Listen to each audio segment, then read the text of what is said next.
Hello there. Welcome back to Brilliant Minds. Today we're going to talk about Bob Marley, the boy who sang for peace. Now, have you ever heard a reggae song? It's that bouncy, swaying music that makes you feel like you're dancing on sunshine. Well, Bob Marley didn't invent reggae, but he made it famous all over the world. But before he became the king of reggae, he was just a little boy living in a tiny village in Jamaica. His full name was Robert Nesta Marley, but everyone called him Bob. He was born in 9 Mile, a small town with more goats than cars, and more sunshine than socks. Bob didn't have much money. In fact, he grew up really poor. His house didn't have electricity, and he had to walk miles just to fetch water.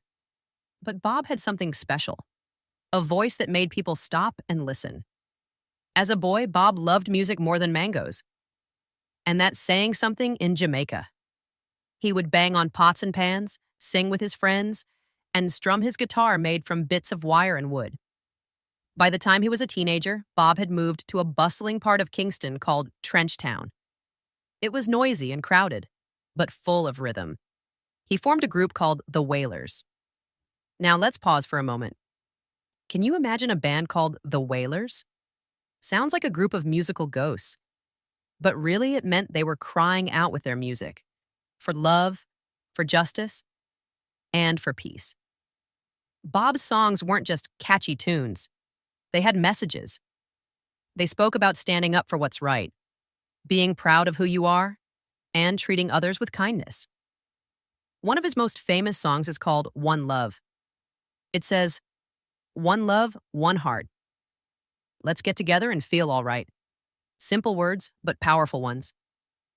Did you know that in 1978, Bob Marley helped stop a fight between two political leaders in Jamaica?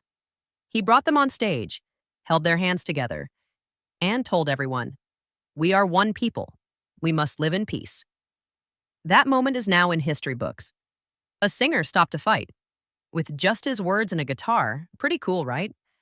Bob's music didn't just stay in Jamaica, it traveled all around the world. To London, New York, Africa, Japan, and beyond. He sold over 75 million records. That's like every person in the UK buying one. And then some. But even with all that fame, Bob stayed true to who he was. He never forgot his roots, his people, or his mission. He once said, "My life is only important if I can help lots of people." Bob Marley passed away in 1981, but his music still lives on. You've probably heard Three Little Birds before, you know the one. Don't worry about a thing, 'cause every little thing is gonna be all right.